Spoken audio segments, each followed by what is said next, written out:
What if we just walk away? Well, now you're starting to talk. And I was like, nah. I really want to start with a sincere congrats on the movie. I thought you did both. I thought both of you did such a great job with this. Thank you. Thank you so much. Yeah, so I have to start with Jeremy. It's an individual question for you. I need you to make more movies. That's the whole question. That's the whole statement. Okay, you know, I concur. I concur. I concur. That's it. Right. That's it. We can call it right here. Yeah, we're working on it. So being serious, this is one of those projects that you've been working on for a really long time. Did you ever think it wasn't going to get to the finish line? Because it's taken years. Yes, of course. But I won't allow that to really take up space in my head. You know, if there's one superpower I have, it's that, you know, not official MMA back and forth, but as a filmmaker, I do not tap. I will not let go. I bite down and until we're across the finish line. I do have to employ sort of trickery on my brain. I think, you know, as time passed, when we finally shot this movie in the correct and only version of it that should ever exist, I hadn't read the script front to back in a full calendar year. I had to preserve that energy. That was sort of what I had to do.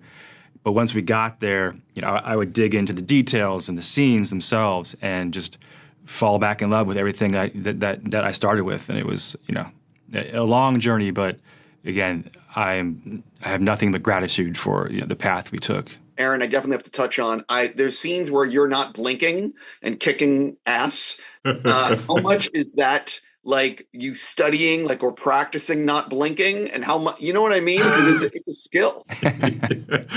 Dude, it's, I mean, you know, Terry Richmond as an individual, as a character, he, you know, I've said before, he possesses these things that, you know, seem unobtainable. You know, he's so centered, he's so grounded, he's so not only emotionally intelligent, but physically intelligent with his martial arts experience and background.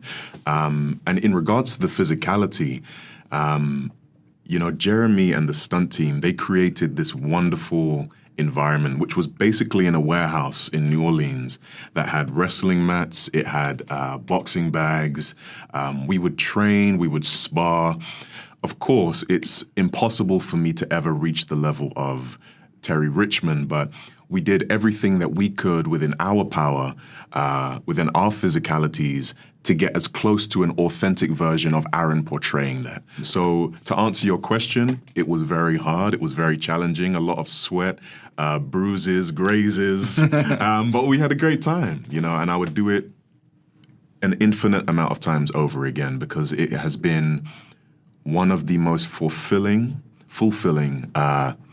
opportunities that I've been gifted with to date. I really mean it. You did a great job with this. Thank you. Jeremy, I'm fascinated by the editing process because no matter what you put on the page, it changes in the editing room. Mm-hmm. So how did this film change in the editing room in ways you didn't expect going in? It was certainly a bigger production, my biggest by far. So having the privilege of editing, going through every frame and just, you know, quality control everything. We had 3 cameras running. It was a big set. And what I actually did was inject simplicity and intentionality to everything. And I felt after this long journey that it was just my obligation to see it through and not only, you know, make Aaron and his supporting cast look the best they can, but also our technicians, you know, from the groundsmen, the greensmen, the camera operators. You know, I'm a tech nerd. I'm as far as on a film set, and I wanted to do everyone justice. And I think that was the main mission. And I've told people, usually at this point in a film's release, I just can't bear to be near it. I've given everything I can to it, and I have to just let it go. And I'll call my agent and say, I need a job now. This is going to kill my career. And, you know, years later, I fall in love with them again. But for Rebel Ridge, because I took such care to edit the film, this is the first time ever in my career where I absolutely love the movie upon its release. So it's kind of a joyous time for me, and I'm just very proud. I'm curious for both of you. It can be this film or something from your past, but what shot or sequence so far in your career has been the most challenging and why? I'm trying to think of a sequence we did in Rebel Ridge. Well, Rebel Ridge was a tough shoot. I mean, it's definitely hard to pick out one. Yeah. I mean, we had 128-degree heat index. We had safety and health was all over it. You know, we had to shoot for 50 minutes and then take 10-minute breaks. And I'm sitting here asking for take 12. And it was a big deal. You know, like you have to sort of, you know, not be unkind. It's always looking after the health of your cast and your crew. But, you know, the job is also to make sure you don't leave without what you need for everyone's sake. I think for me, one of the most challenging sequences I've had to learn is, I don't know how we would describe it, but it's sort of the finale in Rebel Ridge. There were so many nuances and details and beats and objectives to hit all within a fluid sequence in order to bring Jeremy's wonderful vision to life. That is probably, in regards to action and physicality, the most challenging thing I've ever had to do. And it took me a long time to get it, but we got it, and that's what we get to share with the world. So, yeah.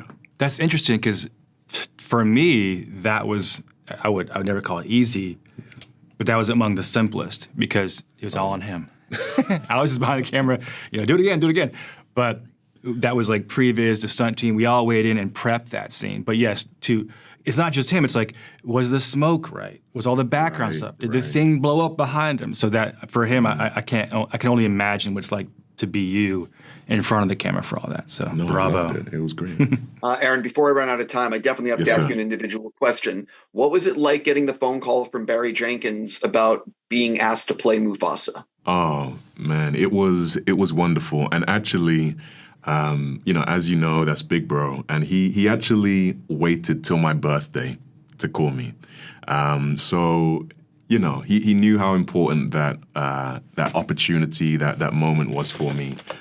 He knows how much I love that movie and how much I wanted to bring it to life in this way. So he waited till my birthday. I got the call, and I was overjoyed. And we had a great time at D23. I don't know if you were there, but it was great. Listen, I cannot wait to see the movie, and I really hope that this is a huge success for both of you because I hope you guys are making more movies soon. Thank you so much for your time. Thank you. Thank you.